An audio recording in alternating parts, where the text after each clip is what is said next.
जय गुरु जी संगत जी। आज दिव्य आभा से हम 68 सत्संग सुनेंगे, जिसका शीर्षक है गुरु बिन घोर अंधियार। गुरु जी से मिलने से पहले मैं अत्यंत हठीली अड़ियल थी।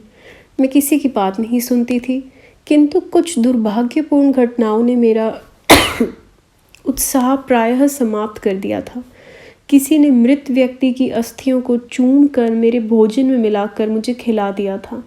यह अत्यंत शक्तिशाली काला जादू था, जिससे मैं मौत की कगार पर पहुंच गई थी। यह 1984 की घटना है और उस समय में मुझे शय्या पर रहना पड़ रहा था। मैं बैठ या चल फिर नहीं सकती थी और कुछ भी पचा नहीं सकती थी। मैं संतों, तांत्रिकों, फकीरों, पंडितों के पास गई, लेकिन किसी ने भी मेरी सहायता नहीं करी। उन्होंने कहा कि मेरी मृत्यु निश्चित है।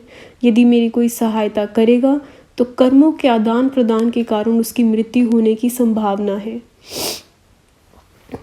1 दशक तक मैं कष्ट सहन करती रही।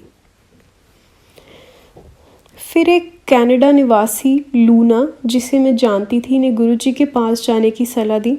लूना प्रसिद्ध अभिनेता और निर्देशक स्वर्गीय हरपाल सिंह की पुत्री है। उसने कहा कि यदि मुझ में आस्था हुई तो वह सहायता कर सकते हैं। अक्टूबर 1996 में जब उसने मुझे यह बताया तो वह अपनी ससुराल में थी।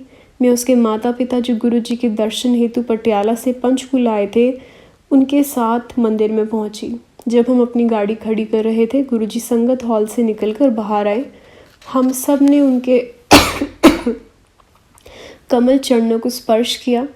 लूना ने मेरा परिचय देना शुरू किया कि उन्होंने मुझे मेरे नाम से संबोधित कर कहा कि मेरे साथ बहुत दुराचार हुए हैं। मुझे लगा कि वह सर्वज्ञाता हैं। गुरुजी ने मुझे अपने आसन के दाहिने ओर बिठाया और वह मेरा मस्तक देखते रहे, मानो मेरा भूत, वर्तमान, भविष्य के कर्मों को देख रहे हों। उन्होंने हमारी ओर घूरने वालों की अवहेलना करी। देखने में मैं विभत्स लग रही थी। मेरा शरीर, मुख सूजे हुए थे, मेरी आंखें बंद सी थी। 1 घंटे उनके पास बैठकर मुझे अपने चारों ओर एक दिव्य वातावरण का आभास हुआ। 10 वर्ष के बाद मुझे आंतरिक शांति का आभास हो रहा था।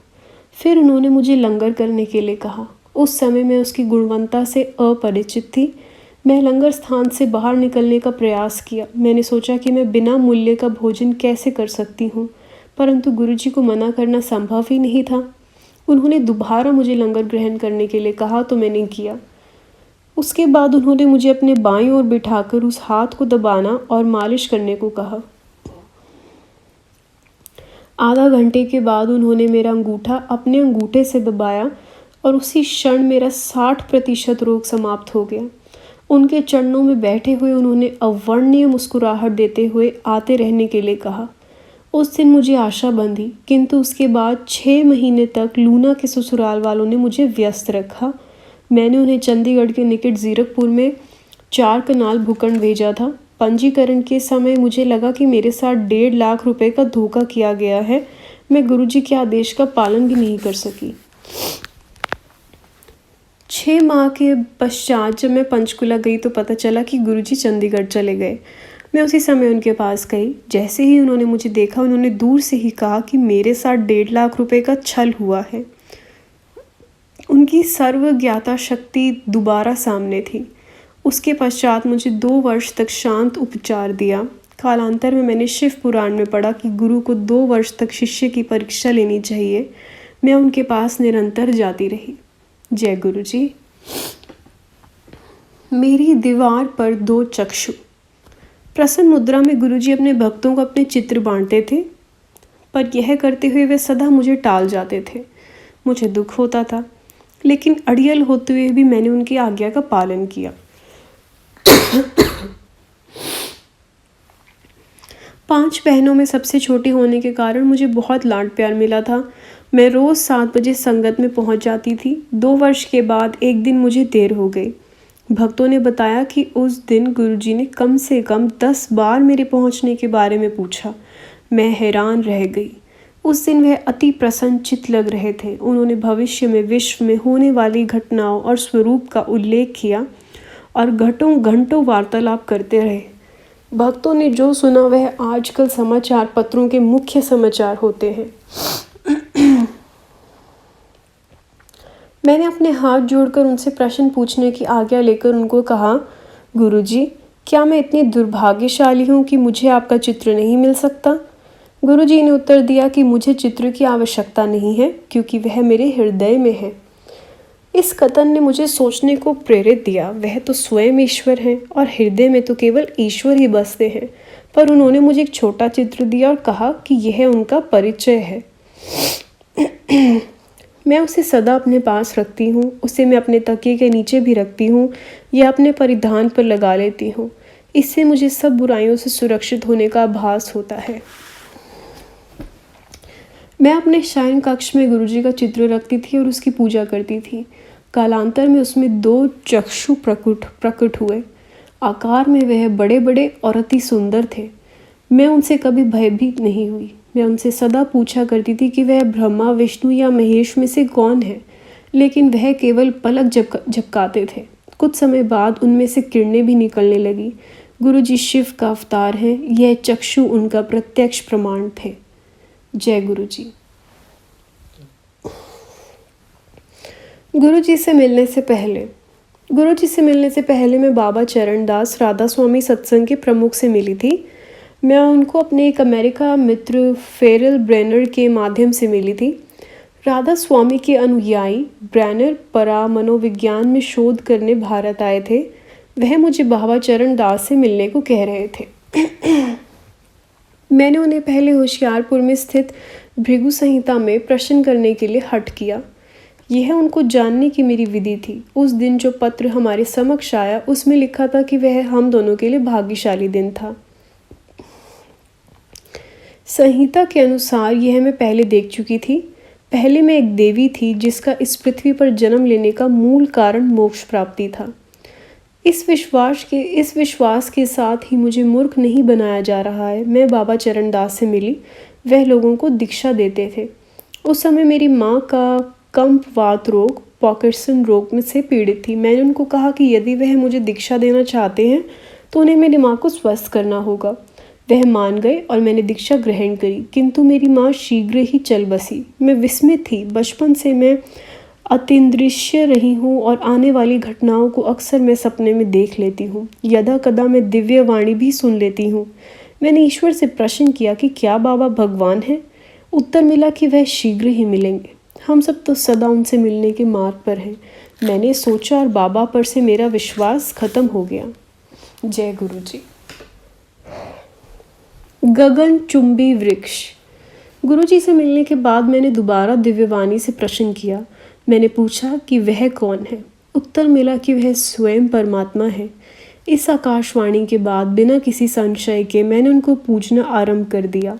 गुरुजी मुझे चमत्कार दिखाते रहे। उनके छोटे चित्र के साथ मैं समाधि करने लगी थी।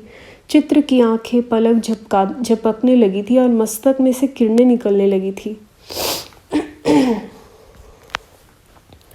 मैं अपने अंतरस की मोड़ी और मैंने ईश्वर से प्रार्थना करते हुए पूछा कि मेरे जीवन का ध्येय क्या है। प्रार्थना करने के बाद जब मैं संगत में पहुंची तो गुरुजी अपने आसन पर बैठे हुए थे। उनके चरणों में से ज्योति फूटी। उनके चरणों में से रखे हुए कालीन के चारों ओर गई और मुझे छूने के पश्चात उनके चरणों में वापस चली गई। मुझे प्रतीत हुआ कि मुझे अपने प्रश्न का उत्तर मिल गया है। वह मेरी तलाश के आदि, मध्य और अंत है। हमारी अस्तित्व उनसे प्रारंभ होकर उन्हीं में विलीन हो जाना है। कल युग में ईश्वर अच्छी आत्माओं का उद्धार करने मानव रूप में प्रकट होते हैं और वह आ गए हैं। अब मुझे प्रतीत होता है कि मैं प्रभु से अपनी आस्था खो चुकी थी। इसकी पुनर्स्थापना और अपने जीवन के लक्ष्य को पाने के लिए मुझे गुरुजी के पास पहुंचाया गया था। सद्गुरु ने मुझ पर अपनी अनुकंपा करी। मौत के द्वार से वह मुझे वापस लाए। अपने मार्ग से भटकने के बाद गुरुजी ने मेरा मार्गदर्शन किया। मोक्ष केवल मनुष्य रूप में पृथ्वी पर ही मिलता है। स्वर्ग में मनुष्य अपने सुकर्मों का फल भोगता है। मोक्ष केवल गुरु के आशीर्वाद से ही संभव है। संस्कृत की एक सूक्ति मोक्ष मूल गुरु कृपा है, जिसका अर्थ है कि गुरु कृपा के बिना मोक्ष संभव नहीं है। जब साहिब में भी गुरु नानक कहते हैं जा सौ चंद उगे सूरज चढ़े हजार, एते चरण हुंदे गुरु बिन घोर अंधियार। अर्थात 100 चंद्रमा और सहस्त्र सूर्यों का प्रकाश होते हुए भी गुरु कृपा बिना घुप अंधेरा रहता है। मुझे अनेक जपों का ज्ञान हुआ है, उनमें अमर संजीवनी मंत्र भी है जिससे मृत को पुनर्जीवित कर सकते हैं। उसमें शिव का आह्वान करते हुए कहते हैं, हे प्रभु, हे शिव, आपका नाम आशा पूर्ति करने के लिए वृक्ष के समान है। यह मंत्र करने के उपरांत मैंने उसे वास्तव में देखा। सुबह 3:30 बजे मेरे घर में गुरुजी प्रकट हुए और मुझे एक गगनचुंबी वृक्ष दिखाया जिसके तन में किरणों का सर्प लिपटा हुआ था। गुरुजी ने एक सैद्धांतिक विचारधारा को प्रत्यक्ष रूप में दृष्टिगोचर करा दिया था। जय गुरुजी। उनकी छत्र छाया में सौंदर्य। जब से मेरे ऊपर काला जादू हुआ था, मेरी स्किन का रंग काला हो गया था। गुरुजी के पास 2 वर्ष तक जाने के बाद एक दिन लूना के पति ने मुझे गुरुजी के पास बुलाया और उनके सम्मुख बैठने को कहा। गुरुजी ने तुरंत मेरे रंग पर टिप्पणी करी। मैंने उत्तर दिया कि यदि ईश्वर ने मुझे ऐसा बना दिया है तो मैं क्या करूं? वह बोले कि यदि ईश्वर ने मुझे ऐसा रंग दिया है तो वह मेरा रंग साफ कर देंगे। फिर उन्होंने मुझे चाय प्रसाद लेने के लिए कहा। शनै शनै उनके आशीर्वाद से मेरा रंग साफ होता गया। एक दिन उन्होंने मुझे अपने पास बिठाया। कुछ समय पहले ही मैं इंग्लैंड से वापस आई थी और अपने साथ त्वचा साफ करने वाली अनेक महंगी क्रीमें लाई थी। गुरुजी ने उन्हें घर से लाने के लिए कहा। उस समय रात्रि के 12:30 बज रहे थे। मैंने उन्हें बताया कि इस समय जाने से मेरे पड़ोसी तंग होंगे। उन्होंने कहा कि वह मेरे साथ हैं और मुझे चिंता करने की ज़रूरत नहीं है। मैं घर से सब क्रीमें लेकर आई और उनके निर्देश अनुसार उनके चरणों में लगाने लगी। मेरे ऐसा करते हुए उन्होंने एक अन्य महिला भक्त को कहा कि देखो, इसका हृदय कितना विशाल है, यह पूरी क्रीमें लेकर आ गई है। उनके पैरों में वह लगाने के बाद मुझे आभास हुआ कि मेरे पैरों की पीड़ा, जिसमें मैं कई वर्षों से प्रभावित थी, वह समाप्त हो गई। मुझे अपने चंडीगढ़ निवास में अकेले रहने के कारण सदा चिंता सताती रहती थी। एक बार मैं गुरुजी के यहाँ से रात्रि 1:30 बजे वापस जा रही थी। अपने यहाँ पहुँचकर दूसरी मंजिल पर से स्थित अपने घर में प्रवेश करने के लिए मैं सीढ़ियाँ चढ़ रही थी कि मुझे गुरुजी की सुगंध मिली। मुझे एकदम सुरक्षा का आभास हुआ। मैंने अपने पीछे दरवाज़ा बंद ही किया था कि मुझे किसी की खांसने की आवाज़ आई। मैं अत्यंत डर गई। कौन हो सकता है? क्या कुछ चोर घर में घुस आए थे? उसी पूरी रात में सो नहीं पाई।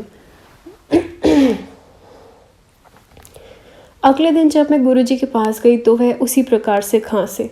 मुझे ज्ञात हो गया कि रात को वह ही घर पर आए थे। यह जानकर कि गुरुजी घर बार बार आ रहे हैं, विशेष पर अमृत वेला के समय पर, मैंने घर के पर्दे बदलने का निश्चय किया, किंतु यह करते हुए मैं गिर पड़ी। मेरी रीढ़ की अस्थि में पहले ही चोट थी और अब यह हो गया। जब उनके लिए पर्दे लगा रही थी, मुझे नींद आ गई। सपने में मैंने देखा कि गुरुजी 2 भक्तों के साथ घर आए हैं। उन्होंने उनको वातानुकूल यंत्र को बंद करने के लिए कहा क्योंकि मैं गिर गई थी। जब मैं जगी तो मेरे एसी के साथ पंखे भी बंद थे। गुरुजी अपने भक्तों का इतना ध्यान रखते हैं। जब वह ध्यान रखते हैं, वे वास्तव में ध्यान रखते हैं। एक अन्य दिन जब मैं संगत में वापस आ रही थी तो अचानक एक गाय मेरी कार के सामने आ गई। मैं केवल गुरुजी चिल्लाई और बच गई। घर पहुंचकर मुझे पता लगा कि गुरुजी ने भक्तों को मुझे निरंतर फ़ोन करने के लिए कहा। उन्होंने मुझसे फ़ोन पर बात करके मेरे हालचाल पूछे। एक बार पंचकुला के निकट सकेत्री में स्थित शिव मंदिर से मैं वापस आ रही थी तो रात अधिक हो गई थी। अकस्मात मेरी कार का दाहिना पहिया एक नाली में फंस गया। जितनी भी मैं एक्सेलरेटर दबाऊं, वह टस से मस नहीं हो रहा था। इस प्रकार मैं कोई आधा घंटा अटकी रही होंगी कि मैंने एक बस को तीव्र गति से अपनी ओर आते देखा। मैंने गुरुजी को आवाज़ लगाई और तुरंत वह पहिया बाहर आ गया। सुरक्षित मैं दोबारा सड़क पर आ गई। गुरुजी ने केवल मेरी भौतिक अपितु भावनाओं का भी विशेष ध्यान रखते हैं। चंडीगढ़ में मैं एक शारीरिक शिक्षा महाविद्यालय में पढ़ाती थी। वहाँ के शिक्षकों को कला विभाग से असंतोष था और उनका व्यवहार द्वेषपूर्ण रहता था। एक दिन मैं उनके कटाक्ष और सहन नहीं कर पाई और अपनी कार में बैठकर रो रही थी। तुरंत गुरुजी की सुगंध कार में भर गई और मैं अपनी भावुकता से बाहर निकल आई। एक भूतपूर्व प्रशासनिक अधिकारी सरदार मनमोहन सिंह मेरी सहायता करते रहते थे। सेवानिवृत्त होने के बाद उनके मस्तिष्क के कोषाणु नष्ट होने लगे थे। अक्सर वह भाषण देने लगते थे और उनको घर पर बांध कर रखना पड़ता था। क्योंकि उन्होंने मुझ पर अनेक उपकार किए थे, मैं उनका यह ऋण चुकाना चाहती थी। मैंने यह गुरुजी को बताया तो उन्होंने उनकी पत्नी को ताम्र लोटा लाने को कहा और उसे अभिमंत्रित किया। मैं उनको भी गुरुजी के पास लेकर गई। गुरुजी ने उन्हें अच्छी नींद लेने के लिए कहा और उस रात उन्हें एक लंबे अंतरकाल के बाद गहरी नींद आई। जय गुरुजी। श्री गुरु ग्रंथ साहिब जी का संदेश। एक दिन गुरुजी ने सरदार मनमोहन सिंह की पत्नी को चवन खरीदकर बृहस्पति और शुक्रवार को अपने घर रखकर सेक्टर 44 के निहिंग गुरुद्वारे में दान करने के लिए कहा। यह करने के बाद उन्हें गुरु ग्रंथ साहिब का उस दिन का संदेश पूछना था। यह उन्होंने तो नहीं किया, किंतु मैंने किया। किशोर ने पवित्र ग्रंथ में शब्द निकालकर मुझे दिए। उसके अनुसार ईश्वर पहले ही पूर्ण थे, अब भी हैं और सदा रहेंगे। चंद्र और सूर्य उनकी आज्ञा का पालन करते हैं और जो निर्मल हैं वह उनको ही दिखाई देते हैं। मैं वह संदेश लिखकर संगत में ले आई, परंतु मैं उसे गुरुजी को दिखाने का साहस नहीं कर सकी क्योंकि मुझे यह करने के लिए नहीं कहा गया था। सुबह 3:30 बजे गुरुजी ने मुझे दर्शन दिए। उनके हाथ में गुरु ग्रंथ साहिब का वही पृष्ठ था जिस पर वह शब्द अंकित थे। इसका क्या अर्थ है? वह गुरु ग्रंथ साहिब जी के रचयिता हैं। जय गुरु जी। भेंट में हार। गुरुजी ने मुझे चंडीगढ़ में अपना घर बेचने को कहा। मैंने उससे बेच तो दिया, किंतु मुझे चंडीगढ़ में रहने के लिए कोई और स्थान नहीं मिला। गुरुजी ने मुझे अपने दीर्घकालीन भक्त खेरा परिवार के पास रहने के लिए भेज दिया। श्री खेरा विद्यालय में गुरुजी के अध्यापक रह चुके थे और उन्होंने उन्हें रक्त के कैंसर से मुक्त किया था। गुरुजी ने उन्हें संतान का आशीष भी दिया था। खेरा परिवार ने अपने घर में मुझे एक कमरा दे दिया। मैं इतनी रुग्ण थी कि यात्रा नहीं कर सकती थी और गुरुजी दिल्ली चले गए थे। गुरुजी द्वारा मेरे लिए भेजा हुआ प्रसाद मैं लिया करती थी। वह मेरे लिए दवाई थी और उससे काले जादू के दुष्प्रभाव समाप्त हो रहे थे। उस प्रसाद में इतनी शक्ति थी कि मैं उसे खाने के बाद खून की उल्टी कर देती थी। मैंने देखा कि उल्टी में विष भी निकलता था। मुझे खिलाई गई अस्थियों की राख। लेकिन गुरुजी से दूर रहना सरल नहीं था। जब भी खेरा परिवार दिल्ली जाते थे, मैं गुरुजी के चित्र के सामने रो पड़ती थी। एक बार रोते हुए मैंने कहा, जब कलियां मांगी कांटों का हार मिला। जब खेरा परिवार अगले दिन वापस आए तो उन्होंने गुरुजी द्वारा भेजी हुई पुष्पमाला मुझे दी। गुरुजी भक्त के मन को टटोलते रहते हैं, वे हमारे प्रेम को जानते हैं। जय गुरुजी। घर की खोज। कुछ समय के बाद मैंने एकांत प्राप्ति के लिए राजकीय महाविद्यालय के छात्रावास में रहने का निश्चय किया। मेरे पड़ोसी नवग्रह शांति यज्ञ करा रहे थे। उत्सुकतावश मैंने भी एक पंडित जी को वह करने के लिए कहा। हवन से पहले मैंने गुरुजी की पूजा करी। पंडित जी के जाने के बाद मैं बहुत थकाव अनुभव कर रही थी। मैं सोने ही वाली थी कि मेरे सामने लाल परिधान में मुझे एकटक देखती हुई एक आकृति प्रकट हुई।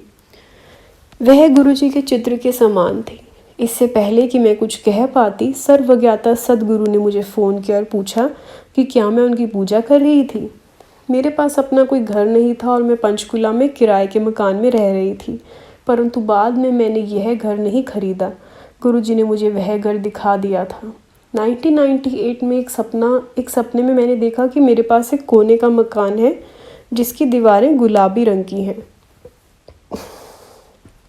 किंतु मैं उस घर को नहीं ढूंढ पाई। कारण स्पष्ट था। ऐसे घरों का निर्माण 2001 में ही हुआ और हरियाणा नगर विकास निगम ने उनका आवंटन 2003 में ही किया।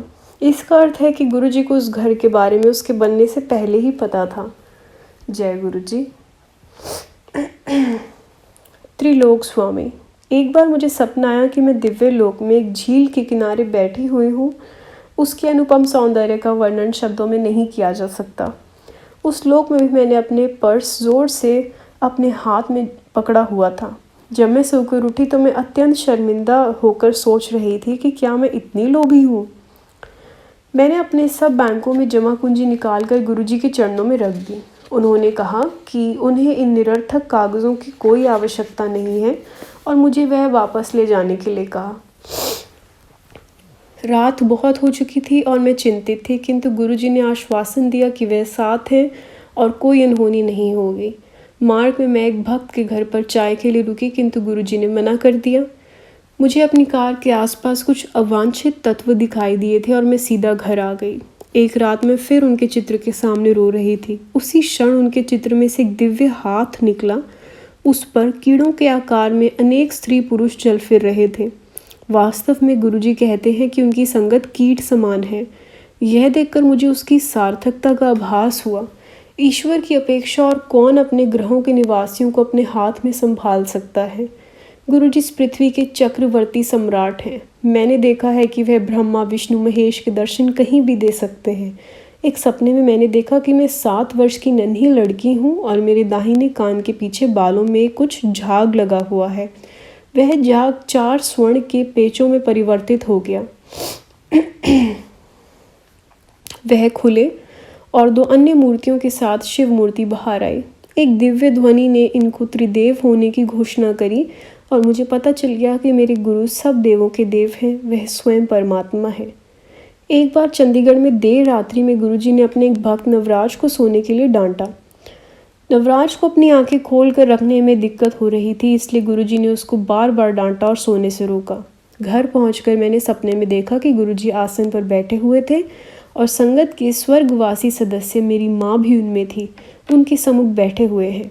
यह गुरुजी की परलोक में संगत थी। मैंने नवराज को संगत के लिए दूध की बाल्टी पकड़े हुए देखा।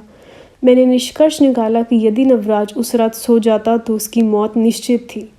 सदगुरु के डांटने में अर्थ छिपा हुआ होता है। अपने को समर्थ पाकर मैं एक बार शिवरात्रि के अवसर पर दिल्ली आई तो उन्होंने मुझे डांटा। क्रोधित होकर उन्होंने जोर से मुझे वापस जाने के लिए कहा। बिना प्रसाद या लंगर ग्रहण किए मैं तुरंत वापस चली गई। मैं उनके चित्र के सामने दिल खोल कर रोई। मैंने कहा कि मैं अपने शिष्यों के साथ भी इस प्रकार का व्यवहार नहीं करती हूँ, पर गुरुजी मेरे भीतर छिपी हुई दुष्प्रवृत्ति, मेरे स्वाभिमान को मिटा रहे थे। जय गुरुजी। संक्षेप में, मैं कवियत्री हूँ और एक बार मैंने उन पर 20 छंद लिखे। जब मैंने यह कागज़ उनको दिया तो उन्होंने वह अपनी जेब में रख लिया और बोले कि मैं उन पर और लिखूँगी। उसके बाद ही मैं बिना किसी प्रयास के धारा प्रवाह 100 छंद और लिख पाई।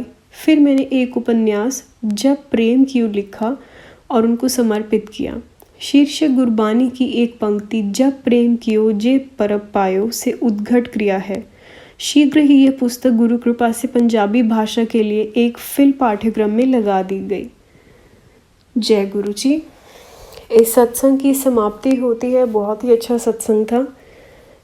सारे सत्संग अच्छे होते हैं। चलो, और ये लिखित है डॉक्टर मंजीत तिवाना के द्वारा, जो कि पंचकुला से है।